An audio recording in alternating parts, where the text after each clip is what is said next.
शक्तिका 48 नियमहरू। 10 नकारात्मक मानिसबाट टाढा रहनु। सधैँ गुनासो गर्ने, डर फैलाउने, अरूलाई निराश बनाउने र हरेक कुरामा समस्या मात्र देख्ने मानिससँग धेरै समय बिताउँदा तपाईको सोच, ऊर्जा र आत्मविश्वासमा पनि असर पर्न सक्छ।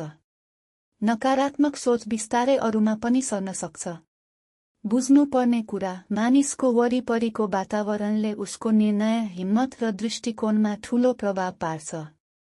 यदि तपाईँ लगातार यो हुँदैन, यो असम्भव छ, यसमा फाइदा छैन भन्ने मानिसहरूसँग बस्नुहुन्छ भने तपाईको आफ्नै विश्वास पनि कमजोर हुन सक्छ।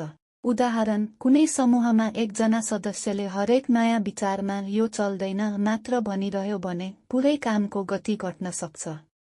राम्रो योजना पनि डर र शङ्काका कारण अघि बढ्न सक्दैन। सावधानी, यसको अर्थ समस्या परेको मानिसलाई छोड्नु होइन। कसैलाई साथ चाहिएको छ भने सहयोग गर्नुपर्छ। तर सधैँ नकारात्मकता फैलाउने मानिस र साँच्चै कठिन अवस्थामा परेको मानिस बीच फरक छुट्याउन जान्नुपर्छ। आफ्नो शान्ति, ऊर्जा र लक्ष्य जोगाउनु पनि आवश्यक हुन्छ।